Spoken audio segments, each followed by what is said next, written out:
All right. I think we're just about ready to get going here. So, let's bring me into view. And yeah. All right, everyone. Welcome in. It's been some time since I did a live stream, and we usually game in the live streams, but, I'm thinking tonight we do a nice little chat. I'm ready to talk Gasly right out the bat, right out of the gate, right here. Awesome. Okay, so we are going to talk some Pierre Gasly because that's one of the big topics right now, right? Is Alpine. But let's go over kind of what we saw in Japan. So obviously Max Verstappen once again back to where we're expecting him with that car. And Red Bull wins the Constructors' Championship. Um, they developed the car. They've been dominant for, I mean, they weren't dominant all of last season, but now, you know, now we're seeing that dominance. Um,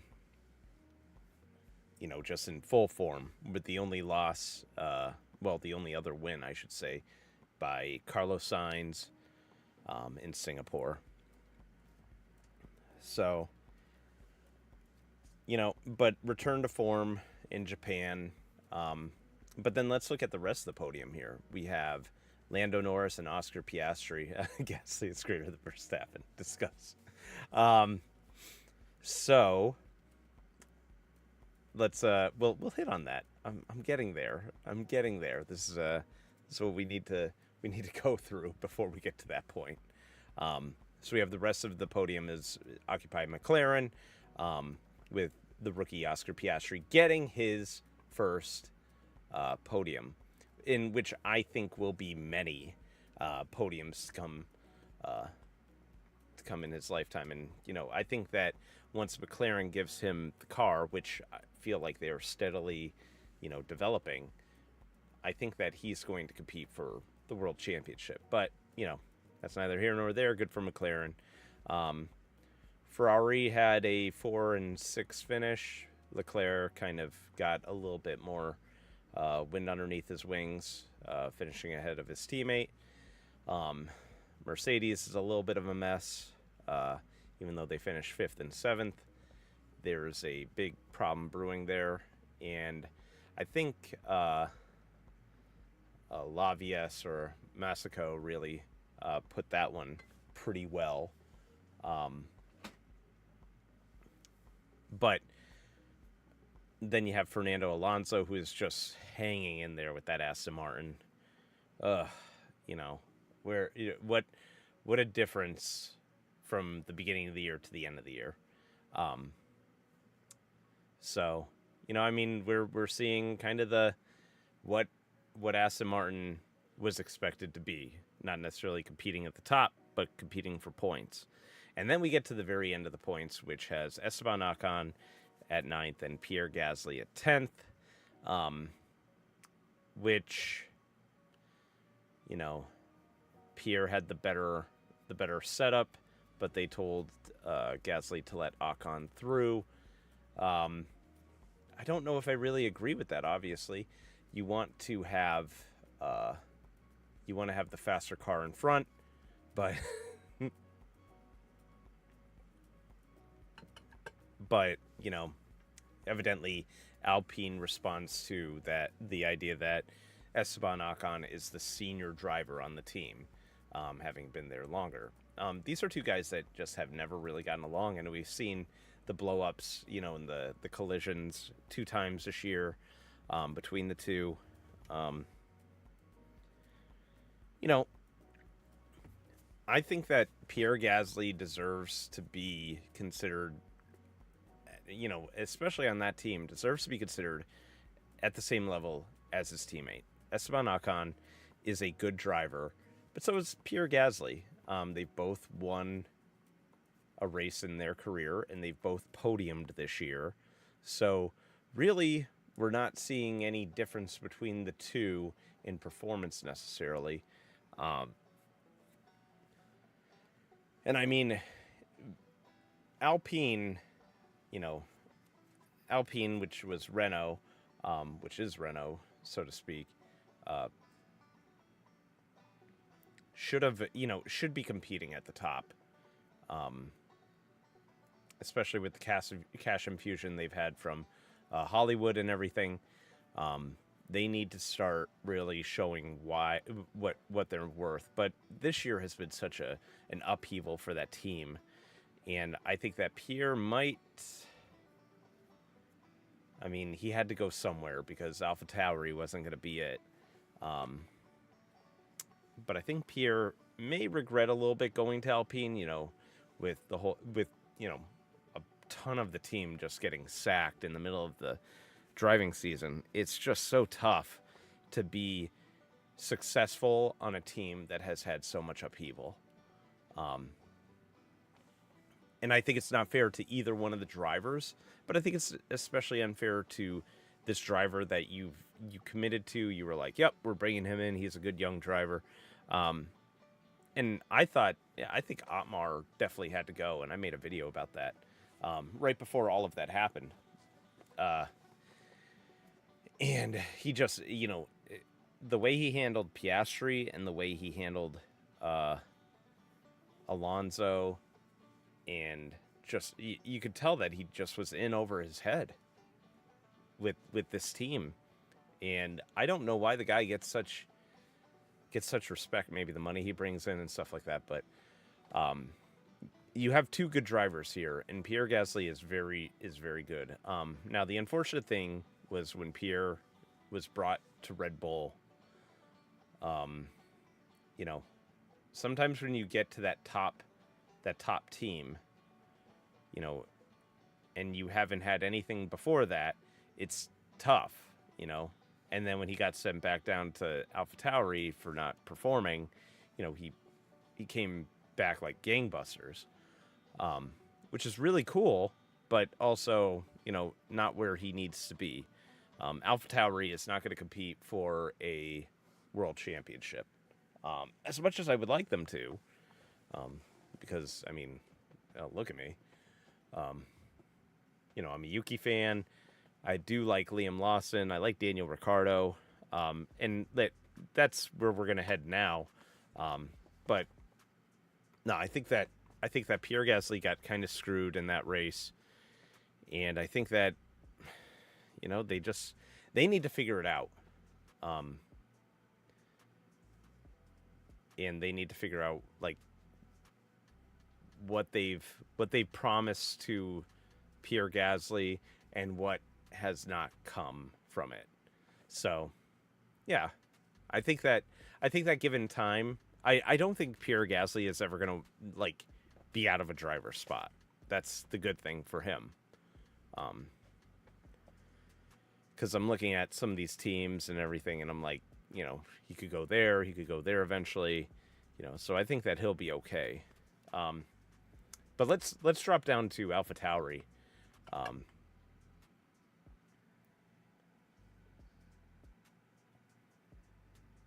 So I think that AlphaTauri made the right decision. Even though I don't necessarily agree with the whole entire he's a senior guy, you should give him the break. You've had a few races from Liam Lawson, and yeah, I think that you stick with Yuki because he has a long proven record of, he's been there through the bad car, because that car has improved a lot. That car has improved greatly. And Yuki was driving the hell out of it when it really sucked. When it had no pace. And Liam gets the benefit of the doubt by driving it, to a 9th place finish. And, when Yuki gets screwed out of the weekend, in Singapore. So I think that, giving Yuki the seat over Liam makes sense. I don't think it makes sense for them to give Daniel Ricciardo the seat over Liam Lawson. I think that that's just... I'm just sick of this. this entire thing, it's like if you're a developmental team, then actually develop. You know, develop your young talent. Get rid of Daniel Ricciardo. You know, move on from Sergio because that's what they want to do with him. And you know, bring Liam into the fold there. In AlphaTauri or whatever that team's going to be called next year. So, yeah. Let's see. You then had Zhou, Guan Yu, yep, Nico Hulkenberg, Kevin Magnussen. You got that Haas magic right there. And then we have the DNFs of both Williams, Lance Stroll, Sergio Perez. Oh, man. What a nightmare of a weekend for him. And Valtteri Bottas.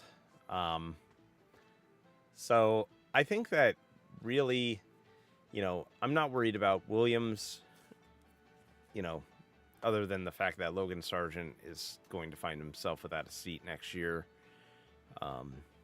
which makes me wonder who does take that seat. If I had to put money on it, I'd say Felipe Drugovich. From Aston Martin, their young driver. So, but we'll see. We'll see what shakes up. They are giving Sargent the entire season, which is very nice of them. But yeah, I think with the amount of money that he's blown on that car and the amount of wrecks that he's had recently, it's just hard to be like, yeah, keep going with this guy. Oh well, you know, it would have been great to have that American driver, but you know, it is what it is. And then, yeah, and Lance Stroll, let's face it, you know, I don't even know what to say about him anymore. I've already said everything I can. He doesn't belong in Formula One. He doesn't. But until Aston Martin takes away, you know, his seat, he's gonna have a seat.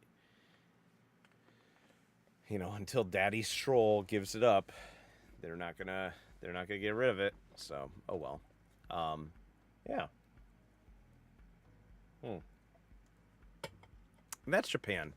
You know, I watched a lot of the highlights. It wasn't the most exciting race, but you know, I think that it shaped out to be, you know, pretty good. And, you know, as always, the drama. The drama is what fuels us. So, and we saw a lot of that. So now we move on to Qatar. And I honestly think that that's going to be, you know, we're looking to Qatar and Austin, because those are the two next tracks. Where are we? Sorry. Lost track of what I was looking at here. So yeah, we have Qatar and the United States. And honestly, Qatar, with its history and everything, I just think that I still think that, you know, Max Verstappen continues his dominance this season, I should say. You know, we had what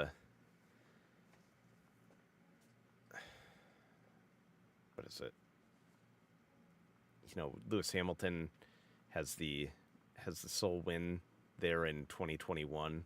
So it's really hard to tell because I don't think Lewis Hamilton is going to win this year. I don't think Mercedes has the car to compete like that at the moment. And again, you know, Max Verstappen came in second that year, and you know, he has the much better car now. So it's hard to discount Max at this point. So if I don't want to, because we've got over a week.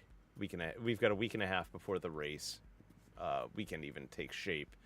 You know, I'll put it right now that I believe that Max wins the race, but as far as everything else, I'm not sure. I'm not sure where everybody else shapes up. Um, you know, McLaren seems to be really, really upgraded now.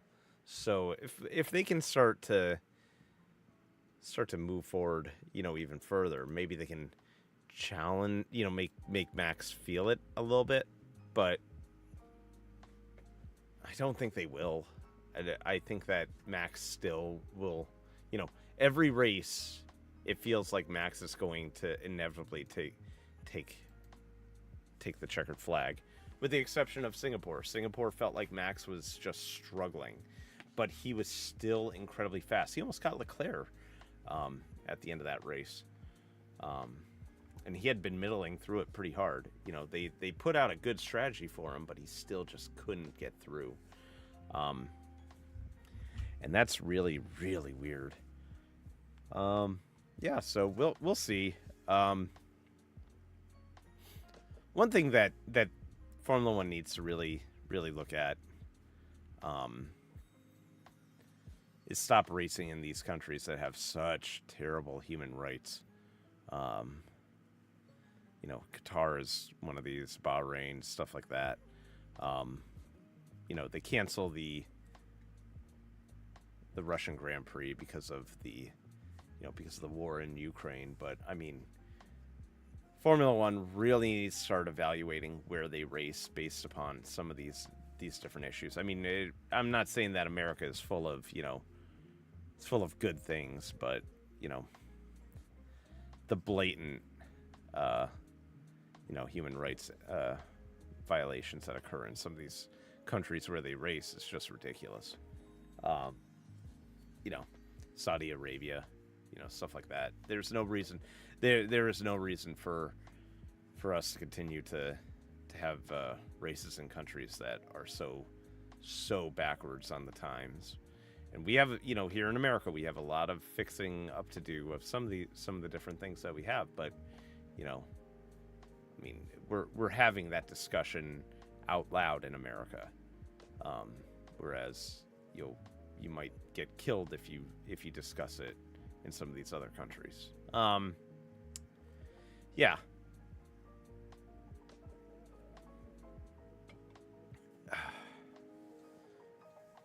So now we're back to Qatar. Yeah, I think that Verstappen is still gonna take the checkered flag there. In 2021 in Austin, I saw Max take the checkered flag there. It was actually a more exciting race than anticipated.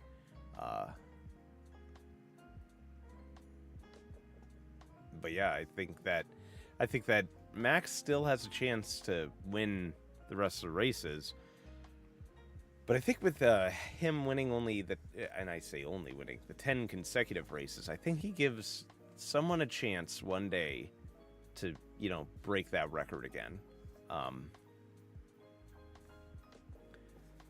I had been thinking if he won out the season, there was no way anybody would ever break that. That's unbreakable at that point. But now that he's allowed that streak to be broken at 10, he holds it by himself. He holds the one race over Sebastian Vettel.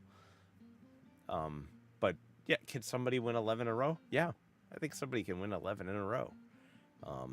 Not right now. You know who could break that record right now? Max Verstappen, right? But here we are, and this is where we are with all of this. So, I think that at least in Qatar and in Austin, Max wins. Until I see otherwise, until another constructor gives me a reason to pick them. I'm still gonna continue to pick Max. Now, as far as the other teams, let's see. So we have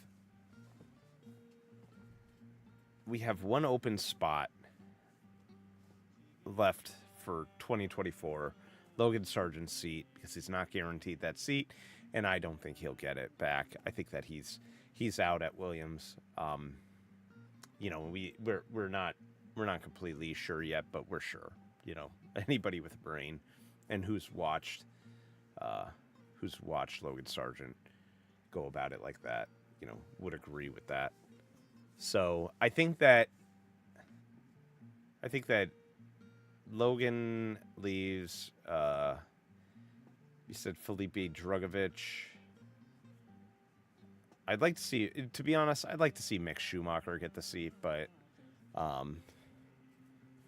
you know, I just don't think that he'll sway enough. So I'm surprised that, you know, that Alfa Romeo went back with Zhou Guanyu. I think that from his season last year, he's had a big step back. I think Alfa Romeo as a whole has had a big step back. But they're getting ready to become Audi, so, you know, they're going back to the Sauber and then Audi, go from there. So I don't really know what to make of that. But, you know, it's 1 year, so who knows? Maybe somebody, you know, I'm trying to think of who could go without. There's so much that can happen because, you know, you have the both Mercedes drivers at Mercedes until 2025, or through 2025, I should say.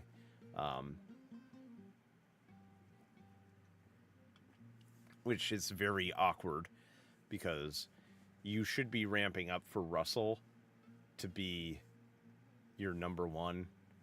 And maybe you can have two number ones. I don't know, but, you know, it's not going to be as easy as telling Russell, okay, you got to hold these guys back, and because Russell doesn't care. Russell wants to race Lewis, and I think that they just need to figure that out. They need to sort out what's going to happen there. I think that could be very, very interesting to see what happens, because we're going to see a boiling point, because I think that Russell thinks he should be the number one, and you can't say you're the number one with Lewis Hamilton on the team. You just can't, you know. George Russell deserves every chance, and he performed very well last year, and I think he's performed very well this year too. I just don't know, but we'll see with them. I think that McLaren has a pair of really great drivers right now, and they're both very young. It's amazing how young this field is for the most part. You know, you have a lot of really good drivers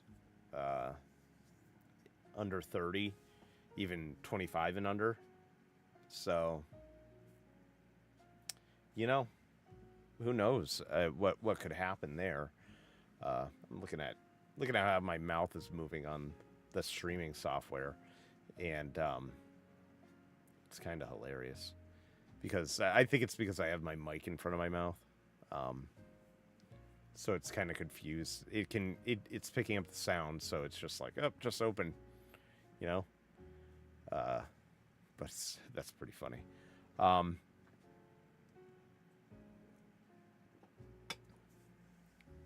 AlphaTauri is set for next year at the very least, and I think that's how I like my drivers, 25 and under. Well, then you don't like Pierre Gasly, right? I mean, Super Gas is a little bit older than that. A little bit older than that. I think that Gasly, I don't want to say he has world championship prospects with, I make exceptions, with Alpine, but I think that depending on what Alpine does, you know, depending on what happens with them, you know, we'll see what happens with Pierre Gasly. I think that he could I think that if you gave him a top car, I think he's going to perform on top. I think that if you put him in the McLaren, I think he's doing much better than he is now. So on and so forth. So, let's see what else. So Andretti is the only team that has made it to the final kind of situation in which they can become an F1 team, but it would pass the FIA. Now it goes to Formula One. So now we're just waiting on to see, are they going to be, are they going to replace a team? Are they going to become their own team? I don't think they want 11 teams. And like we said, these cars have gotten so big comparatively to the older Formula One cars that they need to really start figuring out some of these older tracks like Monaco and stuff like that, because those tracks weren't designed with the modern Formula One car in mind. And it's the reason why that race is. It's one of the reasons why that race is so boring. That race is boring because there's no place to pass. We just like to see them drive by the marina and everything, and and see all the rich people. We think that's interesting. It's not. Give me, I don't know. Give me Suzuka any day. Give me Austin any day. Give me Silverstone any day. Give me Spa. Give me Spa. It's always a good day for a spa day, right? Those are great tracks. Monaco is considered one of the triple crowns of motorsports. It's boring as hell. It's the most boring race on the calendar. You get the pole position, just keep it. Just keep the race. Oh well. You can't see it, but I'm drinking liquid right now. So I love spaghetti days. I love spaghetti days. Prince spaghetti days. Anyways. So, I don't think they'll allow 11 teams. Maybe Alpine wants out. Who knows? Maybe Haas could, Haas has such a headache. Maybe they'd allow themselves to be bought out by Andretti. I've heard enough from Gene Haas and Gunther Steiner to know that, they're always miserable for money. I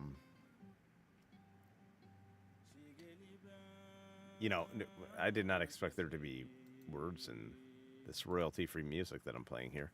Let me skip that. But yeah, I don't think I truly understand what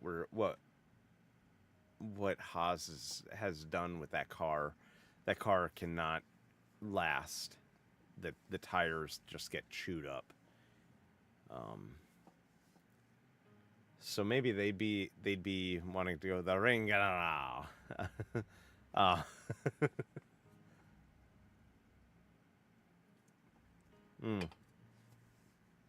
So yeah, we'll see what happens with these teams and whether Andretti actually makes it into the next phase. So yeah. But looking forward, so no race this weekend, which is okay, but then we have, let's see, what do we have on the calendar here? Let's bring it back up.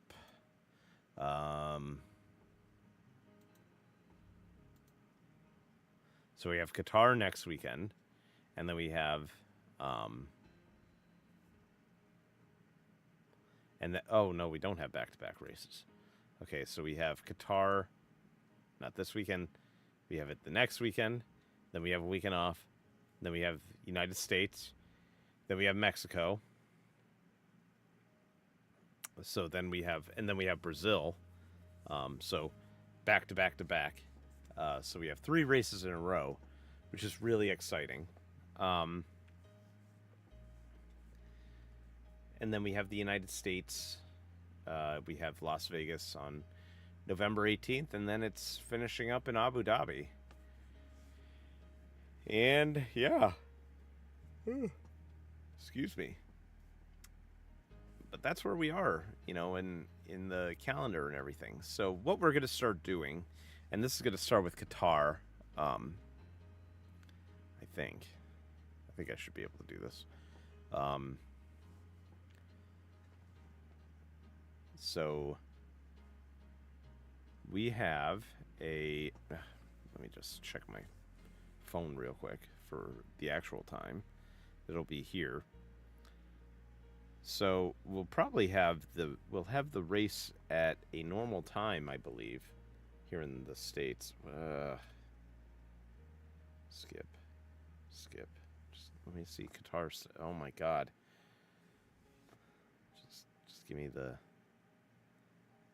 times. Okay, so it's gonna be it looks like that'd be at 1:30.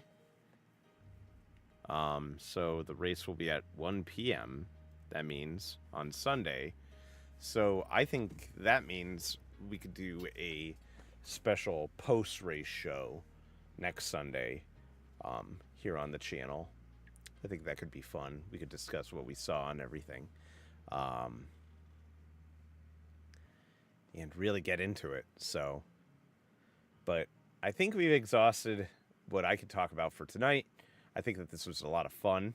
I hope you had a lot of fun. Just listen to me pontificate on different thoughts. I know that 2 people will say there should have been more Gasly, but that's okay. These things sometimes happen. So, but I want to thank you all for hanging out. And like I said, next Sunday we'll do this post-race show again, and we'll be able to really, we'll do a post-race show to talk about things kind of just right after we saw them. And I think that'll be a lot of fun. Until next time, keep an eye out for all the shorts. Just put out a new short today, and more to come tomorrow. So, and I look forward to, hanging out with all of you again. So anyways, until next time, take care.